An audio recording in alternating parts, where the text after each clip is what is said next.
Ẹ kú dédé àsìkò yìí. Orúkọ mi ni Olórí Kíra. Abala òwe òní àwa yìí níbi tá ti máa ń mú ẹnu bà òwe lọ́lọ́kan òjọ̀kan tá sì tún máa ń sọ ìtumọ̀ àwọn òwe náà. Òwe àkọ́kọ́ tá fẹ́ mẹ́nu bà lónìí òní Yorùbá máa ń pa báyìí wípé ẹni agbégorí ẹlẹ́dẹ̀ kó rọra ṣe nítorí ẹni tó wà lórí ẹṣin ó ń bọ̀ wá sọ̀kalẹ̀. Ìtumọ̀ òwe yìí ni wípé kí ìgbà ò lọ bí òréré kí a rọra ṣe nítorí ìgbà lè yí padà ká rọra ṣe ká sì lẹ́mìí ìrẹ̀lẹ̀. Bákan náà òwe kejì tá ó pa lónìí ni òwe tí Yorùbá máa ń pa báyìí pé bíṣu ẹni bàtà ṣe là á dọwọ́ bò ó jẹni nítorí ẹni ebi ń pa. Bíṣu ẹni bàtà ṣe là á dọwọ́ bò ó jẹni nítorí ẹni ebi ń pa.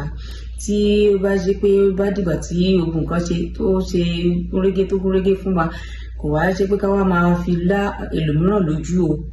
Ìjọ ká máa fi láwọn lójú kí a rọra ṣe ká rọra ṣe. A ní rí jù báyìí lọ lónìí lórí abala òwe. Tó bá tún dìgbà mìíràn á tún sọ̀rọ̀ lórí àwọn òwe mìíràn pẹ̀lú ìtumọ̀ wọn. Ẹ ṣé, ó dìgbà.